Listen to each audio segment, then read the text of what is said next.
Welcome to the show. My name is Charlton with Big C. This is Charlton and Big C Sports, coming to you worldwide on the Big C Sports Network, on the #1 network in the United States of America. And Big C Sports has been voted the #1 sports show in the universe, according to Big C. And them good old boys down south, I want to say bienvenidos to all of our listeners in Latin America, also across the pond, in London, England, as well as Paris, France, of course. You good old boys in Canada, we love you in Africa, the Big C tribe. But there's no one we love more than the good old boys down south in the land of the free and the home of the brave on a beautiful February the 10th, 2020. Grando Deportes, Big C. How's it going for you good old boys down south? Charlton, hanging out down there in the hotbed of college basketball, trying to figure out tonight what do I want to do. Well, I want to watch the ladies' game where I got #1 South Carolina versus #5 UConn, or do I want to watch the men's game where I got #7 Duke versus #8 Florida State? Well, it's all fair in love and war. You can watch them both, Big C. You got like 19 TVs. I want to say Big C Sports is sponsored by your Northern California Cadillac dealers, home of the all-new Cadillac Escalade, the standard of the world. And when you go by and test drive yours, tell them Charlton and Big C sent you, as well as a fleet of Cadillac cars. Also, Big C Sports is powered by Google and Alexa. Just say Google or Alexa, play Big C Sports Podcast. You will hear from our sponsors. You will hear welcome to the show. I will introduce Big C as the Mystic, and he'll do his thing. And I really appreciate the way things are growing with Big C Sports Podcast. You can follow Big C Sports on Xfinity, Comcast TV, Roku TV, Apple TV, Fire TV, and a lot of smart TVs all over the universe. You just got to have the app. Big C, you say you don't know if you're going to watch the men play or the women play. Well, that's why God gave us two eyes, Big C. You thought you could watch both. Well, Charlton, you think about the excitement of college basketball, and everyone says because we don't have big names running the courts nowadays, that's all for television, bragging rights. But when you think about the colleges, they're always excited about the players that they have on campus. And when we think about the ACC and the SEC, as far as competitive basketball, Charlton, it's must-see TV.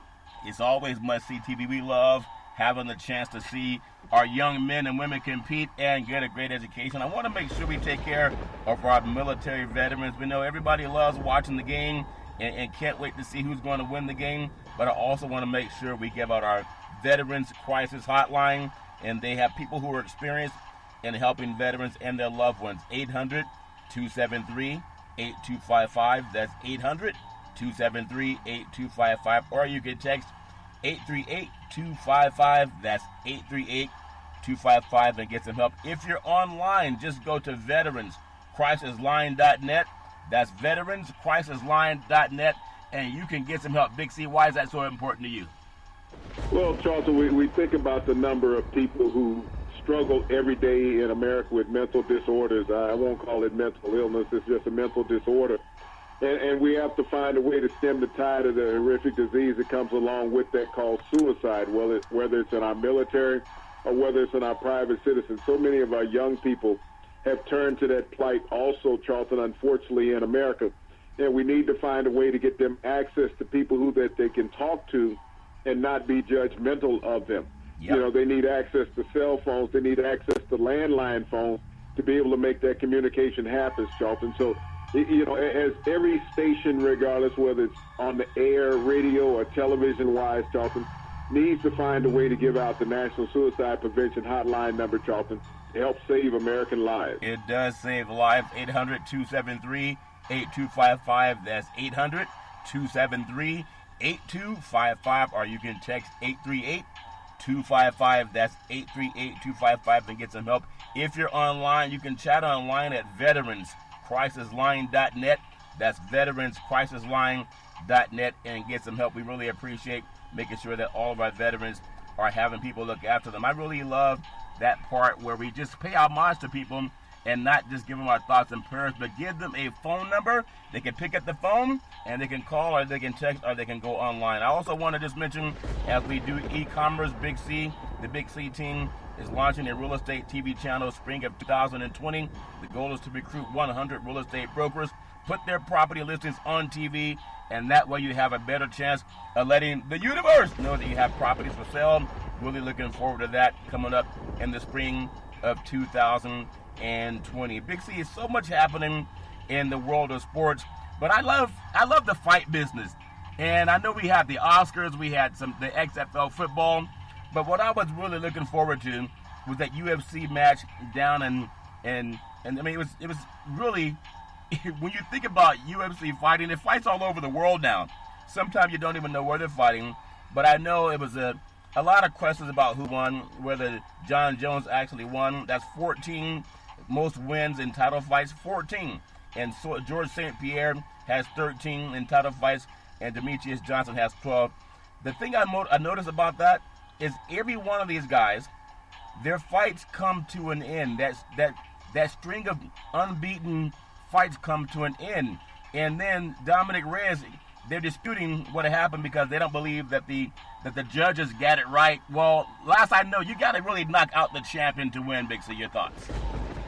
Well, Charlton, there's so many fights in the UFC. It's not like boxing used to be, where you had a build-up for 5 to 6 months to get to a championship fight. You know, in the UFC, it seems like they got to fight every 6 hours. Yeah. And so the championships change quite often in that, you know, that octagon that they fight in. Yeah. But the controversy is always abound. But, you know, the thing about the UFC is normally there's a knockout to end the fight, Charlton. But when it comes down to a decision, it's going to be at the discretion of the judges, and always controversy will arise coming from that. Yeah, it was down in Houston. Ironically, when you think about John Jones, he is still regarded by many as the greatest mixed martial artist who ever lived. When you think about it, Big C, at the UFC 247, it was Saturday night down in Houston. And the great thing about it that I've always known about the fight game is you see a lot of athletes that are down there going to watch a UFC fight. They're not at home relaxing,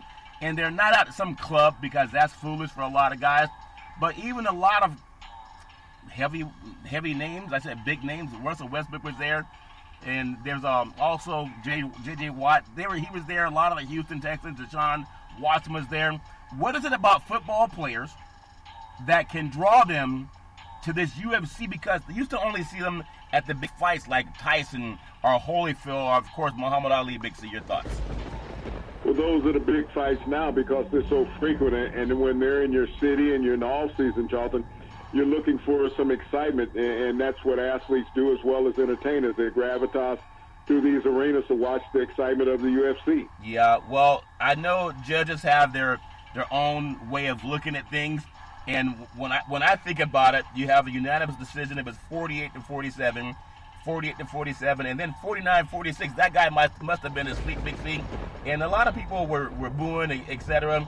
But I agree with Jones. Obviously, Reyes put up a good fight, but Jones tends to fight down to his competition. And in my opinion, because it is in the eye of the beholder, if you're the champion and you have 14 consecutive, defenses to your title, you really got to knock that guy out. When Reyes said, I won the first 3 rounds, well, he was judging himself, Big C. And Jones said, I beat him in the last 2 rounds because that's how you win fights. It's not how you start, a lot like Usain Bolt. He would always start out late in his fights, not in his fights, but in his runs, his races in the Olympics or any track and field meet. But Usain Bolt always finished strong. And whether they want to protest this or not, you can have a protest in any fight where it doesn't end up with someone being knocked out. But the champion just told all the UFC fighters out there how to become a fighter, how to win 14 title matches in a row defending your title, and that's don't get knocked out and finish strong. Big C, that make any sense? Well, I mean, the bottom line to end controversy in any sporting event, especially in boxing or UFC fighting, you knock out your opponents. You don't leave it up to the discretion of the judges who may be swayed as far as emotion or favoritism, Charlton. And this is what we've seen so often in the mixed martial art and even in the boxing world. Yeah, you really see that, and it's all about something that Jones said. He's 26-1-1, and the one fight that he had was really a non-decision. It was taken away from him. He handed the 4th-ranked Reyes 12-1 now, his first loss. So I appreciate Reyes for stepping into the ring, but Jones has twice the amount of fights. And again, I do think Jones took this guy lightly, and you can't do that. But oftentimes when you win as much as he has, sometimes you tend to overlook your opponent. So when you think about it, 14-0 in title fights, becoming the all-time leader in UFC title defenses, breaking the record previously held by George St. Pierre. So I really look forward to these guys fighting again. I know because Dana White's in it for the money, and they all are, there will be a rematch. If Jones is smart, don't rematch right away. Make Reyes fight a couple of fights. You're the champion. You can dictate who you fight. It's like everybody that loses wants a rematch. A guy that people think won, would you give him a rematch right away, Big C? Or would you make the guy fight 3 or 4 other fighters before you get back in the ring with him, Big C? Your thoughts? Well, Charlton, it's not always up to the fighters who's going to determine the rematch. It comes down to the promoter and the money when it comes down to that decision. And in this situation, I don't know if he took him lightly. When you've been fighting as long as Jones has, your body gets worn down. Reyes is the more fresher of the two combatants, Charlton, and he brought more to the fight than what Jones did. And really, you know, as far as you sitting back looking at it, you have to say that Reyes won the fight, and Jones got the decision based on his record to break a record. Yeah, record and reputation. And, I mean, everybody has their own opinion, but the UFC, they needed another ladder to climb also when you think about, you know, who's going to fight and break Jones' record now. There was a time that I didn't think anyone would beat Demetrius Johnson. He had 12 defenses in title fights, and he finally came to an end. Same thing with George St. Pierre. He had 13 defenses in title fights. And there was no way, just my opinion, there's no way the UFC was going to allow 2 guys to end it at 13. You got to climb that ladder. There's 12, there's 13, and now 14. And if Jones stays, you know, keeps his nose clean, if that makes any Big C, then maybe he'll be one of those guys that gets about 17 or 18 before someone takes him out. But again, it's all about the thrill of victory and the agony of defeat.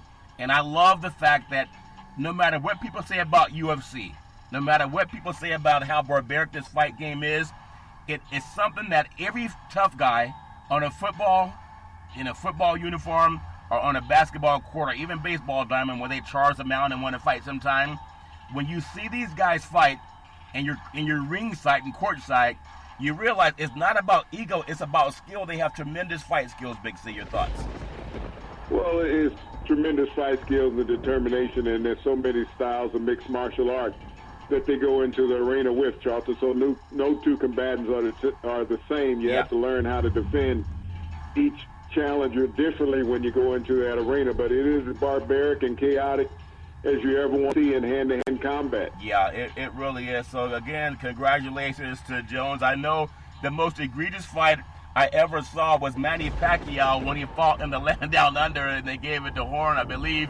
And that was a fight where the hometown native could barely even stand, and the good old boy officiating crew, the referees, they gave that to the judges. Actually gave it to Horn, and Pacquiao was such a gentleman about it because he knew he wanted to get back home safely to the Philippines, Big C. But I thought if anyone could ever say they were robbed, that definitely was one. But again, it's all fair in love and war. I want to go to this thought, Big C. I know that you're big on the Hollywood scene, and a lot of times we talk about athletes that go to the fight games. They want to see who's winning the fight and who's going to be, you know, next up to be the champion of the world. Congratulations, Kansas City Chiefs. But former NFL wide receiver Matthew Cherry, he wins an Oscar 8 years after saying that he would. And you probably don't remember. Think about it. Matthew Cherry's NFL career, unless you were really into Akron football, the Akron wide receivers saw time on an NFL roster, the Jacksonville Jaguars, Cincinnati Bengals, the Carolina Panthers, Big C, as well as the Baltimore Ravens. He won his first Oscar on Sunday night for the best animated short film. Big C, your thoughts? Well, you know, this was a man who had a vision 8 years ago, Charlton, knowing where he wanted his ultimate destiny to be, and that'd be a part of the Hollywood scene. And so to take what he had as a dream and make it to come into reality 8 years later, knowing that football is not forever. He spent 3 years, you know, bouncing back and forth between teams, Charlton, on rosters. Yeah. But he can spend his life bouncing back and forth in Hollywood. And now he's put his blueprint in Hollywood by winning an Oscar. Only the second African-American former athlete to ever win an Oscar in Hollywood. So you think about that rarefied community that he's in now, but also being a trailblazer in the African-American community, Charlton, from a director's side. Yeah, It's really about how you get opportunity into that genre, which has been so hard to get into, kind of an oligarchy for actors and actresses all over the universe, but really appreciate how he got in there. Again, Cherry, he went undrafted in the 2004 NFL draft. He was signed by the Jacksonville Jaguars, and they put him at wide receiver on the practice squad until he was actually signed by the Cincinnati Bengals. He bounced around the NFL, like we mentioned, a few teams with the Bengals, the Panthers, and the Ravens. Spent some time in the Canadian Football League and also in NFL Europe. He retired in 2007, and then he pursued his career in Hollywood, of all places. Isn't it amazing, as we talk about athletes having a stamina and wanting to compete, you have people like Spike Lee just won an award for Black Klansman, and he's been doing his work for many, many moons, Big C, dedicated. And it's amazing how a guy going the football route, bounced around from Canada to Europe, just a couple of years, and then he gets an award. I know Spike Lee has no enmity toward anybody, but what is it about these academies that will pass over a guy like Spike Lee, going way back to Mo Better Blues and She's Gotta Have It and Malcolm X and so many, great movies, Big C, and a newcomer gets awarded right away, Big C? Your thoughts? Well, I don't know if it's a Passover, Charlton. This is a path that he started 8 years ago. Yeah. And it's about being in the right opportunity, the right time. You think about the genre that he won his Oscar in. This is something that Spike doesn't bowl in short films, Charlton, short animated films. Spike deals in a different type of films in Hollywood. And it's about being opportunistic, being there at the right time. We look at the NFL. Think about how many African-American quarterbacks have played in the NFL, and Patrick Mahomes in his second year in the league wins the league's MVP. Is that overlooking the rest of those black quarterbacks that had played? And then the same thing for Lamar Jackson in his second year in the league. He wins the league MVP. And you think about how many African-American athletes and quarterbacks that had toiled in the NFL and never even got a nod at the MVP. So it's about being in the right place at the right time and being in the right category also. It all depends on who you're competing against, that your competition, that you're better than in that particular year. Yeah, it's amazing that you can have a dream, and when you're given that opportunity to just keep pursuing it, I think it shows, and we're in Black History Month, it shows the range that a lot of people of color have been able to make when they're given that chance. And it's about going out and creating it. No one's going to wake you up out of bed and say, go get what you want. He had to get up and do that, and really appreciate the fact. I think even Kobe Bryant had won an award too after leaving the world of basketball behind to retire as a great LA Laker, and then he went in and made some movies and working in the Hollywood industry also. So there's a lot of opportunities that people have when they just keep putting their foot out there. But again, I still say, when I think about the great Spike Lee, and I saw him on some interviews last night, it may be different genres, but Spike Lee's been doing it for so long. And to just get his first award last year, of all names, it was Black Klansman, which I still think that was an affront. That's just my opinion, but I'm sure it's going to sit on his mantle anyway. So again, congratulations to Mr. Cherry for what he was able to do. And hopefully, do you think it's going to open more roads for young athletes, Big C? Not just people of color, but athletes to try their foot in Hollywood too, Big C? Your thoughts? Well, I don't know if you opened it for athletes. I mean, it was like you said about being a slight on Spike Lee with Mr. Carey winning an award. Was it a slight on Spike Lee when Kobe Bryant won the award? Carey set out his dream 8 years ago. He made an announcement that he was going to Hollywood and win an Oscar. So he had a foresight for his plan. When you lay out a blueprint as far as what you want to accomplish, Charlton, that's the path that you take. You never heard Spike Lee say, well, I'm in this to win Oscars. He was in movies to make a statement. That was Spike Lee's mantra and goal, was to be someone who set out a forefront for black people. Carey's motto right off the back 8 years ago when he got into Hollywood, he said, my goal is to win an Oscar. And he did that in less than a decade. So when you think about being aggressive in achieving your goal, you think about people who've been in Hollywood for 20 to 40 years and never won an Oscar. This young man did it in less than a decade. Isn't that amazing? I think so much Sidney Poitier. Everybody has this whole history of seeing people, Diane Carroll, Halle Berry, Denzel Washington, just seeing so many people that have come up over the years. And it's interesting that a person who did not spend his whole life in that industry got the chance. He and Kobe Bryant. But again, congratulations. I still say there's something about athletes that maybe it's part of the DNA where you keep fighting and you push through things where maybe sometimes other people may give up. I'm not seeing that happen to anybody. But just to clarify, I thought the slight on Spike Lee, but Spike Lee has been very poignant and very intelligent and sophisticated. And sometimes Hollywood has pushed back on people who were trying to talk about equality. And the fact that his award for Black Klansman, which to me, he will always be associated with the Klan, which is his movies have always been anti, and that's my jaded way of thinking, Big C. Your thoughts? Well, there's so many actors and actresses and directors, Charlton, that have never gotten an Oscar throughout their time in Hollywood, regardless of the genres and movies that they made. There was an actor in the 70s who was the highest grossing actor in all of Hollywood and never got nominated for an Oscar. Yeah. And he played all types of satire roles, Charlton. So when you look at things, it's about what the Academy is looking for at a certain time. And most often, movies that win awards are movies that people have not seen. Yeah. It's somebody sitting back being judgmental of what they like. Yeah. And so the Oscars are not equal. They're not fair. Yeah. It's about what the pollsters are looking at, what they want in a particular year. Yeah, and so, it is still a closed group. There was a lot of, Joaquin Phoenix made a nice little speech last night. Also, Brad Pitt had, some thoughts he had in the war. There's a lot of people that are part of that Hollywood scene, and I really wish everybody nothing but the best as more people are trying to win their Oscars, Big C. I want to also switch back to the world of the NFL. We talked about Matthew Cherry. The National Football League, the Washington Redskins, are hiring Jennifer King as an assistant, the NFL's first full-time African-American female coach. King will become the first African-American woman to coach full-time in NFL history, Big C, after 100 years, also in Black History Month. I don't take that for granted. She joined the Tampa Bay Buccaneers assistant defensive line coach, Lori Locust, the Buccaneers assistant strength and conditioning coach, I think Jadafar, and the 49ers offensive assistant Katie Sowers as the only full-time women in the league. And I think that's a nice statement for the NFL to open their doors to genders, Big C, both genders, Big C. Your thoughts? Well, when you think about it, she's hired by another minority coach, Ron Rivera, with the Washington Redskins, Charlton.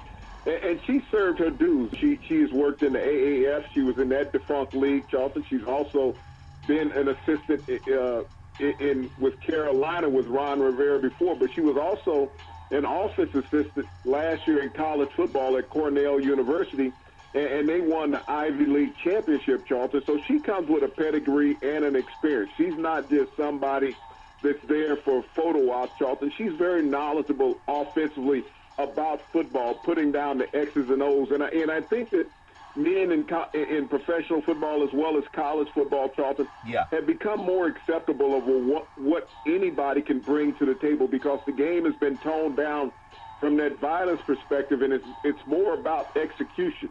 And if you can teach somebody better technique, regardless of what gender you are, Charlton, we see it all the time in women's college basketball, where there are men teaching women playing college basketball. And I think it can come across the board now in the NFL as well as in college football, because people are more astute. And it's not about sexism any longer. It's about gaining knowledge. Yeah, and I think what Rivera, I don't take it for granted either that he's a person of color. And we talk about what's it going to take to change this oligarchy, this good old boy network.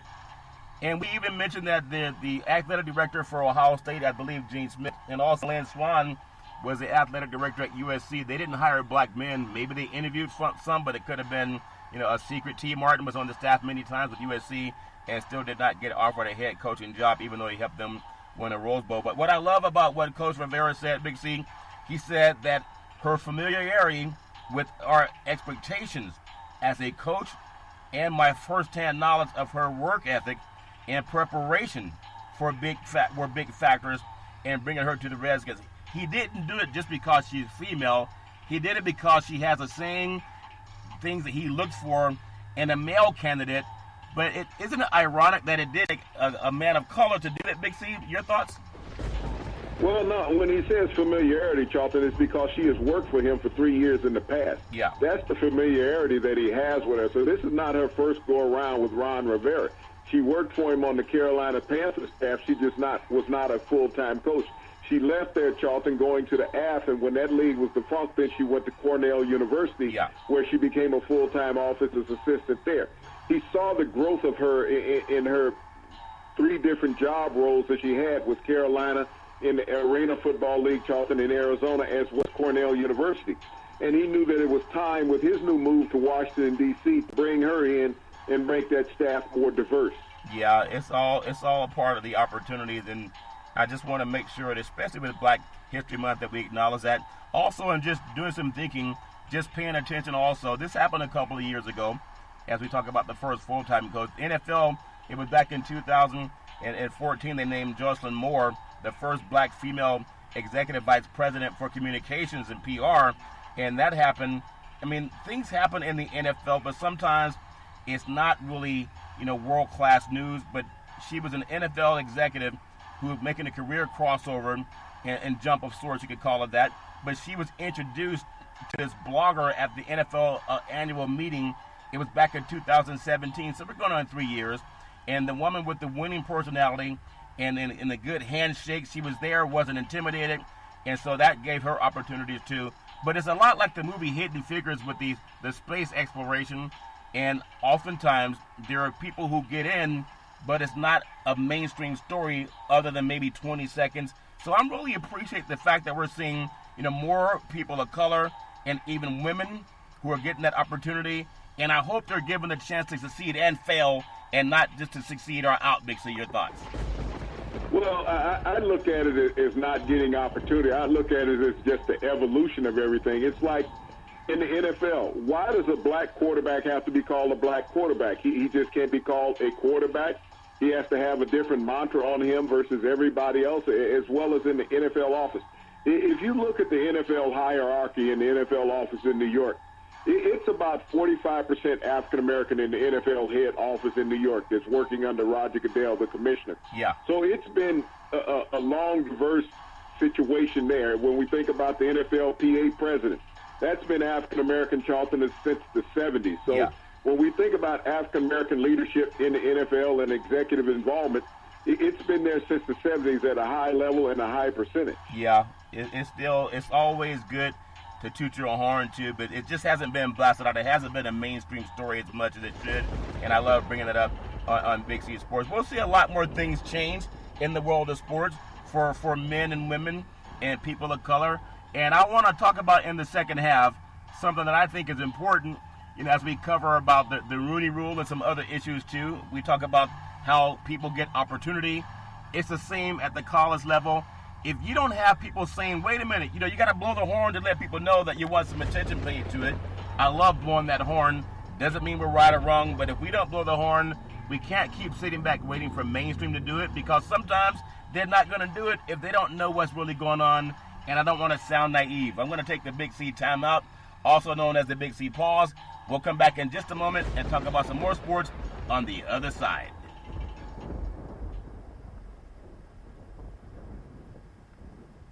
All right, we're back from the Big C timeout, also known as the Big C pause.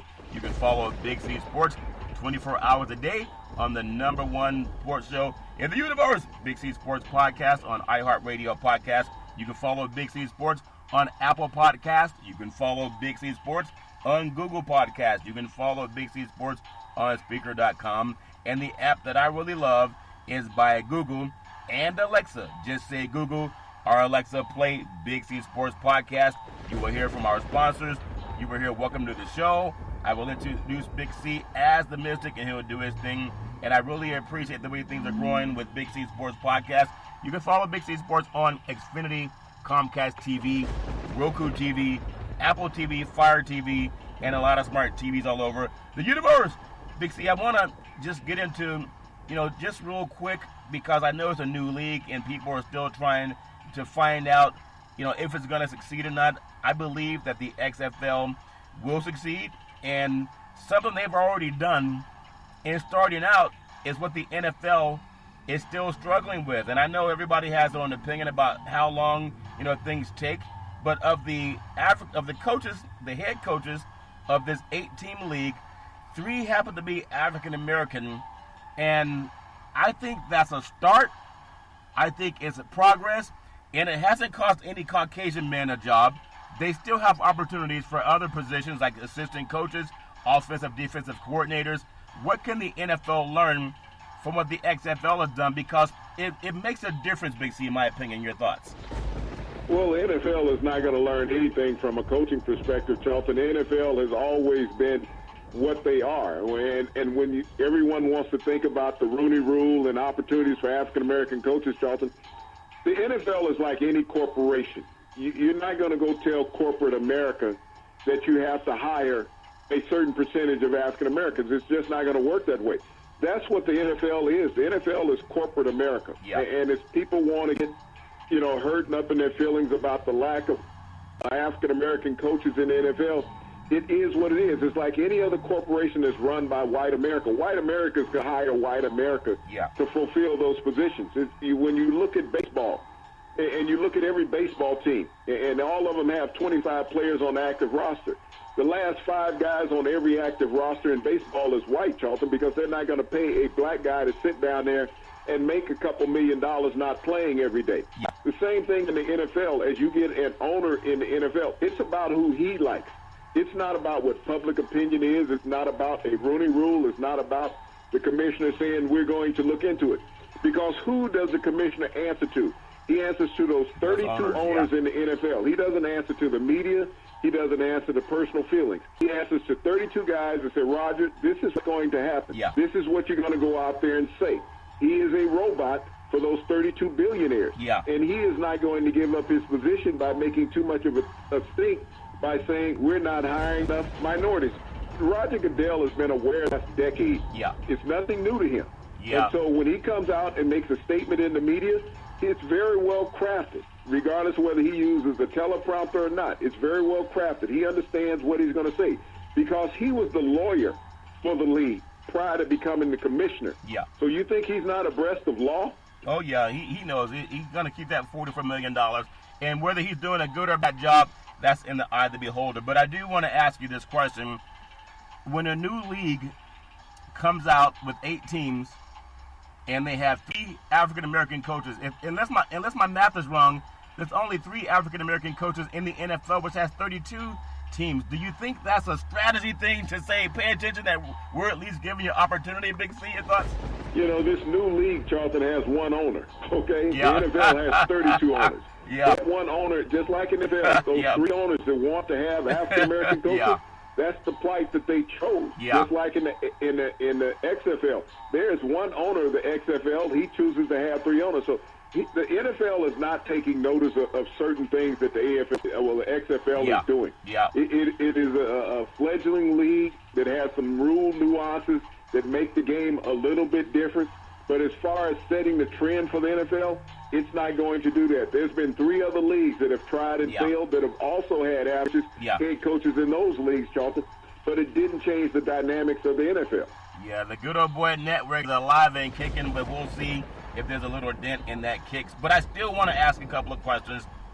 I want to ask you the key in 2020 for the NFL offseason priorities, fixing the Rooney Rule or get rid of it, because it's disingenuous at best. It's insulting also for the people that are decent and they really want to give an opportunity.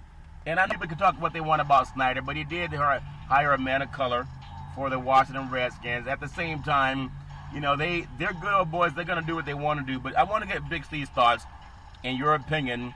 If you have the ear of, say, a guy like Jerry Jones or Arthur Blank, any of these guys, what would your input be into at least addressing or fixing or modifying the Rooney Rule? Big C, your thoughts? I mean, the Rooney Rule is a like replay in professional football. It's flawed in every way, and it's just something there as far as namesake. You're going to tell me you can't get the replay right in the first look at it? You got to look at it 20 times in super slow-mo, frame by frame? That's just like interviewing a coach. Yeah. And The Rooney Rule is there by namesake. It's nothing that's going to change the NFL and how these guys do business. You're telling an owner you can't drink top-shelf alcohol now because you're a billionaire. You got to have a well drink when you go somewhere. Yeah. That's not going to occur. You know, just like when we look at the change of African-American quarterbacks in the NFL. African-Americans have always been able to play quarterback in the NFL. Yeah. But it's the last bastion that white owners have held on to and coaches, is that black quarterbacks for decades were said they weren't intelligent enough to make critical decisions, to be leaders. But a black quarterback has always been able to do it. They've been able to lead college teams since the 50s. They played quarterback in college football. Yeah. It took until the late 60s for Marlon Briscoe to break the color line. He proved that he could be a winner in the NFL. They benched him. James Harris took a team to the playoffs. They benched him because controversy and color is something that the NFL doesn't want to take on. That is the reason why Colin Kaepernick sits at home every day, because the NFL doesn't want to take on controversy and they don't want to take on color. And when the elephant in the room makes them uncomfortable, that they have to address color, Charlton, yeah, then they will change what they do. They will keep you out of the league. And that's what they have done with African-American coaches. Yeah. The issue makes owners uncomfortable. That is the reason why they don't hire African-American coaches, and that's their right. You know, it's interesting, and anyone can Google anything they want to, but if Colin Kaepernick had been accused of the same things that Big Ben Roethlisberger was accused of twice, there would be no way he would even get, more and more years to play in the league. But we know some things are acceptable that can be heinous, but other things are not, that are saying we want peace and liberty for everybody. They even talked about that at the Oscars last night. So another thing to bring up is the determining the future of what is pass interference. You could really have pass interference on almost every play when you're touching somebody. Deion Sanders was a magician at doing it. I remember he was grabbing Michael Irvin like they were slow dancing one time in the NFC Championship game back in '94, the last time the 49ers had won their Super Bowl, went on and beat the Chargers. But that game, I saw so many, could have been pass interference, but I still think you want to let guys play too, Big C. Your thoughts? Well, pass interference has always been subjective, just like holding, offensive holding, has been subjective. You can call what you want every play of an NFL game. It comes down to the eye of an official, the angle that he's sitting at. How much did you distort the plight of someone's route running? Yeah. That's what they look at. And, you know, when we look at penalties in the league, Charlton, and we look at instant replay, they're synonymous with each other. You're not utilizing either one of them to their full capacity. It just comes down to discretion whether you want to overturn a play or let a play continue. Yeah, we have the looming collective bargaining agreement in the works. We know that the NFL is going to be, it's a $16 billion industry now. It's about to be $27 billion. That's their plan in the next decade. That's going to happen. I hope we don't have some type of a work stoppage. I know there's always something to argue about and looming in the collective bargaining agreement. Anything else that bothers you or that you think should be on top of the mind, Big C? Your thoughts? Well, the argument about the collective bargaining agreement right now, it's about 17 games. That's what it is. And the sticking point on those 17 games, whether the league gets to that threshold or not, is going to be about money. Do you add another paycheck on top of a player's salary, Charlton? So if a player's making $16 million, does he go to $17 million with that extra game? Yeah. This is going to be the sticking point, or is that $16 million going to be stretched over a 17-game schedule where he's technically taking a pay cut? Yeah. That's the fighting point with the players, because the money is going to go up. Revenue sharing in the NFL is going to go up about 17 to 20% in the next TV deal. Yeah. So the players want more of that money, and the owners want to say, we're playing another regular season game, and this is how we can get more money out of it. Yeah. So that's going to be the sticking point. The NFL is also going to want to be able to change the Monday night game, just like they do the Sunday night game, to make it more competitive for the league. But it's going to come down to that sticking point about money, and there can potentially be a work stoppage. Yeah, we don't want a work stoppage. We've been through enough of those. The XFL, they figured it out, Big C. The average salary is about $55,000, so I know the NFL doesn't want those good old boys negotiating their salaries. But we'll see what happens. It's all fair in love and war. If you look at the NFL, 2017, the draft, there were 9 players that were drafted ahead of this year's Super Bowl MVP, the great Patrick Mahomes. Number 1, Myles Garrett, Cleveland Browns. defensive end out of Texas A&M. Can you believe he went before Patrick Mahomes? Big C, your thoughts? Well, at that time, he was rated the best player to come out of college football out of Texas A&M at that time, Charlton. He was a physical phenomenon. He reminded a lot of people of Julius Peppers out of North Carolina State. And he's delivered since being in the NFL. He's been all-pro. He's led his team in sacks every year he's been in the NFL. Yeah, he really has. I just look for this. No one can ever predict the future, but you look at the game tape and you realize that Patrick Mahomes has always been special. Number 2, Mitch Trubisky, Big C, Chicago Bears quarterback out of North Carolina. Couldn't believe they took him at number 1 pick, and sometimes they can't believe they took him now. Big C, your thoughts? Well, Matt Nagy, you have to look at Matt Nagy on this situation. He was the coach in Kansas City, and he left there and he drafted Mitch Trubisky and let Patrick Mahomes fall to Kansas City. Yeah. You have to wonder what he was looking at. He was coaching Alex Smith, who had an all-pro year in Kansas City, and I guess he saw the same traits in Mitch Trubisky. He had an outstanding rookie year, but he's really fallen off in his second year, his third year, rather. Yeah, defensive coordinators got the beat on him, Big C. Number 3, Solomon Thomas, the San Francisco 49ers. Defensive end, came out of the great University of Stanford. Big C, your thoughts? You know, he hasn't totally lived up to his exploitations, since he's been with San Francisco, but he did be a part of that Super Bowl defense this past year against the Kansas City Chiefs, so I guess that's some success on his resume. Yeah, he's definitely on his resume, Big C. A running back that I thought was really good until I saw Travis Etienne for Clemson, and also there's a good run down there at LSU that's smaller, but man, he plays well. We have Leonard Fournette, Jacksonville Jaguars, running back LSU, and I thought this guy would be the next 2,000-yard rusher in the NFL, but it hasn't happened yet. Big C, your thoughts? Well, he led Jacksonville to the AFC Championship game in his rookie year in the league. He's had some injuries since then, Charlton, but he's had 3 consecutive 1,000-yard rushing seasons since coming out of LSU. Yeah, he was a stud. In fact, he's without injury, this guy probably would be the leading rusher in the league. Big C. Corey Davis, Tennessee Titans, wide receiver. He came out of Western Michigan. Big C, your thoughts? And, he's been as good as advertised. He was a speed demon coming out of Western Michigan.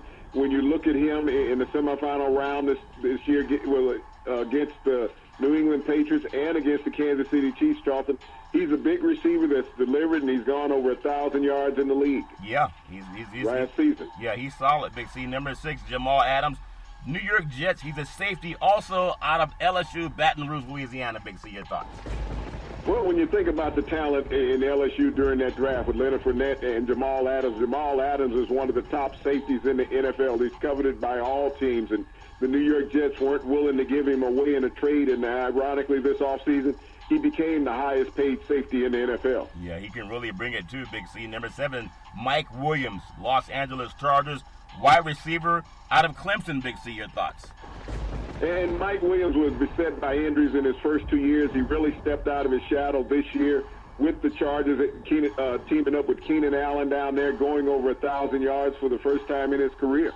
Yeah, he's a really solid player, and now they're going to have to find another quarterback to throw it to them because they decided to part ways with the good old boy that throws as many times to the opponent that he did to his own receivers.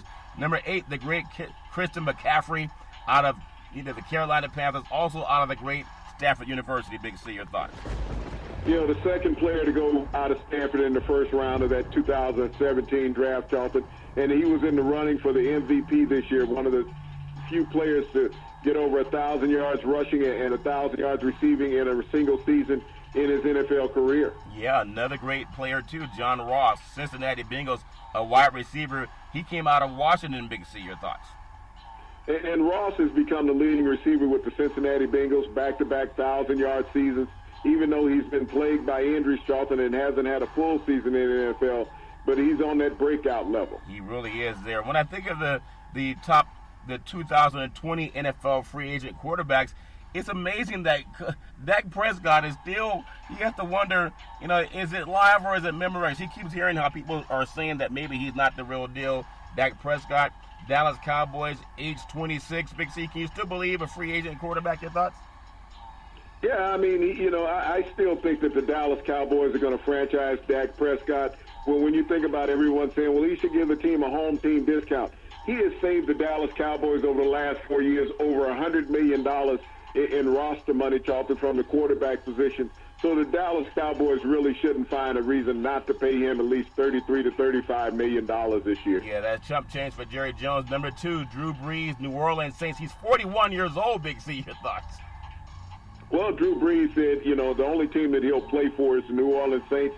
And when you think about the Saints, all 3 quarterbacks on their roster are free agents this year. So, it would behoove them to sign him and get a running mate for Michael Thomas at the other wide receiver. It would really make sense. Say it ain't so. The great Tom Brady, he's been the prodigal son of Robert Kraft for the New England Patriots. He's 42 years old. He's also free, Big C, like a free agent. Your thoughts? Any team that wants a quick fix, Charlton, and needs a quarterback to get that done would be smart to put an offer on the table for Tom Brady beyond New England, because I think that he can still be very competitive in this league for the next 2 to 3 years with the right personnel around him, Charlton. You automatically get into the playoffs. I think he would be a good choice the next 2 years, Big C. Ryan Tannehill, Tennessee Titans. He's 32 years old. He finds himself in the AFC Championship game and also a free agent, Big C. Your thoughts? Well, this is what Ryan Tannehill was drafted to do several years ago out of Texas A&M, Charlton, when the Dolphins made him their first pick, number 11 in the first round. And now, once he got out of Miami, he was finally able to deliver when he got there with the Titans. He had some great talent around him, and he proved that he's a bona fide starting NFL quarterback. Yeah, he really is, Big C. I like the guy coming up. I don't know why he's still a free agent. Jameis Winston, Tampa Bay Buccaneers. He's 26 years old. He was doing his thing at Florida State. He still needs someone to teach him how to throw to the right team, but I think he has so much potential, Big C. Your thoughts? Jameis has a lot of potential. I think his potential does not lie in the state of Florida, though. If he can get out of that state, Charlton, I think he can catapult up to being one of the top 12 quarterbacks in the NFL. Bring him to L.A. The Chargers got rid of Rivers. Maybe they can bring in a guy and teach him how to just get away from that home cooking, if that makes any sense. Phillip Rivers, Los Angeles Chargers. He's 38 years old. But does anyone want a quarterback that's 38 and still throws too many interceptions? Big C, your thoughts? I think the thing that hurt Phillips overall, Charlton, will be his lack of mobility. And you think about the draft classes in the NFL that came in with him. Only Ben Roethlisberger is still on a roster. Eli Manning retired. Phillips has been released by the Chargers. And so it's going to be difficult. I think he would go into a situation maybe with a team with a young quarterback that's looking for a stopgap for 1 year. Yeah, that may be true. Number 7, Teddy Bridgewater, New Orleans Saints. He's only 27 years old, Big C. Your thoughts? Well, I look at Teddy Bridgewater, and I think of him being better than any quarterback potentially coming out in the draft, even Joe Burrow, because this is a guy with an experience. He's won his last 5 NFL starts. And for a team that's looking for a quarterback at a young age that they can bring in, Teddy Bridgewater would be the guy. I would not be shocked if Brady leaves New England that he would end up in New England. That would make so much sense. You have a guy that can run and throw, Big C. Marcus Mariota, Tennessee Titans. He's only 26 years old, Big C. Your thoughts? This is a guy that needs to come out of his shell. He seemed to be lost in transition last year in the NFL, Charlton. He couldn't figure out whether he wanted to throw to his receivers or the opposing defensive back. He seemed to be panic-stricken in the pocket, and he needs to go someplace where you have a veteran coach and veteran personnel that he can grow with. Yeah, it might be the fact that Tennessee changed the uniform design and maybe it threw him off a little bit, Big C. Number 9, the great Case Keenum, Washington Redskins. He's only 31, Big C. Your thoughts? And he's been a journeyman, Charlton. When you think about Case Keenum, he's made the routes over the last 3 seasons, but he has been in the playoffs. So he has had the ability to show teams that he can be leader, with the right personnel. He really can be that leader. Number 10, Taysom Hill, New Orleans Saints. He's 29 years old out of the great BYU University, Big C. Your thoughts? And he's a Swiss Army knife, Charlton. He's an enigma when you look at free agent quarterbacks. You wonder why New Orleans didn't make him the starter when Drew Brees went down. Instead, they made Teddy Bridgewater.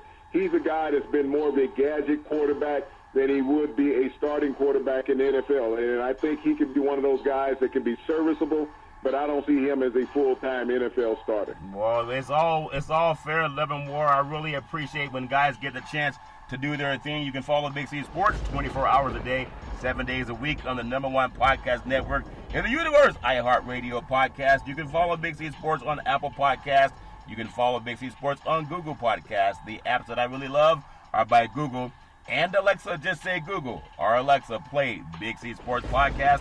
You will hear from our sponsors. You will hear welcome to the show. I will introduce Big C as the Mystic, and he will do his thing, and I really appreciate the way things are growing with Big C Sports Podcast. You can follow Big C Sports on Xfinity, Comcast TV, Roku TV, Apple TV, Fire TV, and a lot of smart TVs all over the universe. I want to run down in the next 3 minutes, Big C, women's college basketball top 10 rankings. Number 1, South Carolina. Number 2, Baylor. Number 3, the Oregon Ducks. Number 4, North Carolina State. Number 5, UConn. Number 6, Mississippi State. Number 7, UCLA. Fight. Number 8, Stanford Cardinal out here on the West Coast. Number 9, Louisville, followed by number 10, Maryland. Big C, your thoughts on the status of women's basketball? Well, college basketball for women is very strong, Charlton, as you witnessed by the top 10. A lot of dominant programs, but I want to make one little notation to you. Last week, the Pac-12 had 4. Now they're down to 3 in the top 10. Yeah, sometimes we get dropped, Big C, for you to the West Coast. Men's college basketball, the top 10 teams, there's 5 teams that were not in the top 10 preseason rankings. Number 1, Baylor. Number 4, San Diego State, the Aztecs. Number 6, Dayton. Number 8, Florida State. And then number 10, Seton Hall, Big C. It's amazing how musical chairs happens, Big C. Your thoughts? Well, the state of college basketball is solid, Charlton, when you think about that. You know, people who are not watching the game thinks that you got to have this big-time program there all the time that's going to stay on top. But as we see the great athletes in men's college basketball, you see the juggling of the rankings. And to have those teams, Charlton, that were not in the top 10 in the preseason ranking, but they're there now late in the season, that bodes well for college basketball and the excitement of the fans around the country. As we close out, Big C, Bobby Knight returned to Indiana, where he coached Indiana to a national championship. It was the first time in 20 years, and he got a standing ovation and a lot of tears, Big C. Your thoughts? Well, you know, when you think about the Mount Rushmore of Indiana basketball, Bobby Knight is going to be one of the faces that's on there because of what he meant to that great institution, Charlton, in building the solid Indiana Hoosier program of the 70s and 80s and winning multiple national championships. Yeah, it was great to see how the crowd really just gave him a standing ovation. Tonight's NBA schedule is not a big one. It's the Nets at the Pacers, the Hawks at the Magic, the Hornets at the Pistons, the Timberwolves at the Raptors, defending world champion Raptors, Toronto Raptors, the Sacramento Kings at the Milwaukee Bucks. Giannis is not playing tonight. The Utah Jazz with a great win over Houston on the weekend. That was an amazing last-second shot, Big C. They play at the Mavericks tonight. The Spurs at the Nuggets. The Heat at the Warriors. Andre Iguodala is back in San Francisco to play against his former team. The Suns are at the Lakers, and it should be some great NBA action. Big C, back in the day, there's a man by the name of Drew Boudini Brown. He was known as Muhammad Ali's right-hand man, and he would always tell Ali, with all you got to use, how can you lose? Rumble, young man, rumble, Big C. What are you looking forward to in the sports universe? Well, Charlton, the sports universe is always great, but I want to look at this day in black history back in 1964, where the U.S. House of Representatives passed the Civil Rights Act by a vote of 290 to 130. The bill prohibited any state or local government or public facility from denying access to anyone because of race, ethnicity, origin, or further gave the U.S. Attorney General the power to bring school desegregation lawsuits against anyone who prohibited it. And we're so much better because everybody can be treated equal. You can be treated too every Monday through Friday at 5 and 6 p.m. worldwide, where you follow Big C Sports on the Big C Sports Network, on the #1 network in the United States of America. And Big C Sports has been voted the #1 sports show in the universe, according to Big C and them good old boys down south. As we always tell you, there's never, ever an excuse for domestic violence. If you know any man or woman going through that garbage, please pick up the phone and call 911, because no man or woman should ever have to go through that garbage on their own. And as we always tell you on every Big C Sports show, we thank you, we appreciate you, and we hope that you have a super fantastic day.